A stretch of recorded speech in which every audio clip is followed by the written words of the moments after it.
Have you ever felt like your mind just doesn't stop? Like even when the world goes quiet, your thoughts don't. People think being highly intelligent is a blessing. They imagine straight A's, fast promotions, clever comebacks, and a life that's somehow easier. They assume you glide through problems while everyone else struggles to keep up. But what they don't see is what it costs you. Because intelligence doesn't just sharpen your thinking, it deepens your awareness. And sometimes, that awareness is heavy. Let's talk about something most people don't say out loud. Being highly intelligent can feel lonely. Not because you think you're better than others, but because you see more, you feel more, you process more, and that changes everything. First, your mind never really rests. You don't just think. You analyze. Someone sends a short text. You reread it 3 times. A friend changes their tone slightly. You notice. A decision needs to be made. You map out every possible outcome before taking a single step. While other people move on quickly, you're still inside your head, replaying conversations, imagining different scenarios, questioning whether you said too much or not enough. Psychologists call it analysis paralysis, when thinking becomes so detailed that action feels overwhelming. And the exhausting part, you're fully aware you're overthinking, but that doesn't to make it stop. Second, connection feels complicated. You crave depth. You want conversations about meaning, purpose, human behavior, the way society works, why people act the way they do. But most social settings revolve around small talk, whether weekend plans, celebrity gossip, and while there's nothing wrong with that, it doesn't feed you. So sometimes you sit there, smiling politely, feeling like you're on a different wavelength. Not superior, just separate. You might have many acquaintances, but very few people who truly understand how your mind works. And that gap can feel isolating. Third, you notice everything. Patterns, micro-expressions, contradictions. You can sense when someone's being fake before they even finish their sentence.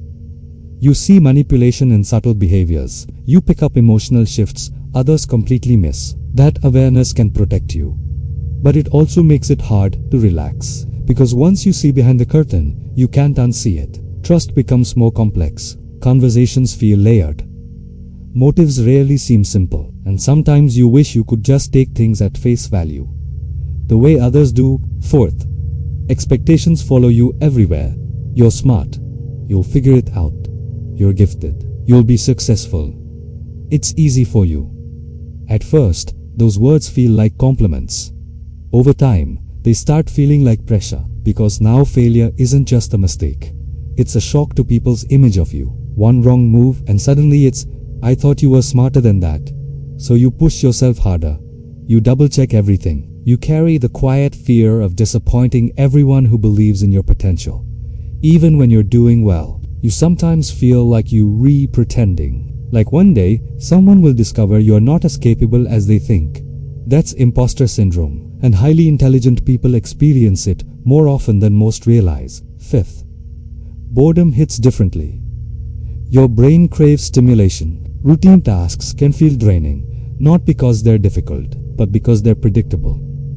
Repetitive conversations, exhausting. Mindless work, mentally numbing. When you're not challenged, your energy drops. People might label you unmotivated or distracted, but the truth is, your mind needs complexity. It needs problems to solve, ideas to explore, depth to dive into. Without that, you feel stuck. Sixth, perfectionism becomes a silent battle. You don't just want to do well, you want to do exceptionally well. If it's not impressive, it's not enough. If it's not flawless, it feels like failure. You see every tiny imperfection in your work. Even when others praise you, you focus on what could have been better. Psychologists call this maladaptive perfectionism, where your standards are so high that they start hurting you instead of helping you. And the danger? Burnout. Because no matter how much you achieve, your internal voice keeps raising the bar. Seventh, you question everything. Authority, traditions, rules, even your own beliefs. You don't accept ideas just because they are popular. You want logic, evidence, understanding. This curiosity fuels innovation and creativity. But socially, it can create friction. Not everyone enjoys being challenged. Not everyone wants to rethink what they've always believed. So sometimes you stay quiet, even when you see flaws in the system. Or you speak up and feel misunderstood. Either way, it's heavy. And finally, there's the emotional depth. Highly intelligent people are often deeply empathetic. You don't just understand someone's pain, you feel it. When a friend struggles, you carry it with you. When you read about injustice, it lingers in your chest. Psychologists call this emotional contagion, absorbing the emotions of others without realizing it. Your mind processes layers of reality. Your heart processes layers of emotion. And together, that can feel overwhelming. But here is the part no one talks about enough. None of this means something is wrong with you. Your depth isn't a flaw. Your awareness isn't a curse. Your intensity isn't too much. It just means your mind operates on a different level of complexity. And complexity requires balance. It requires boundaries. It requires people who appreciate depth instead of fearing it. It requires learning when to step out of your own thoughts and simply exist. Being highly intelligent isn't about having all the answers.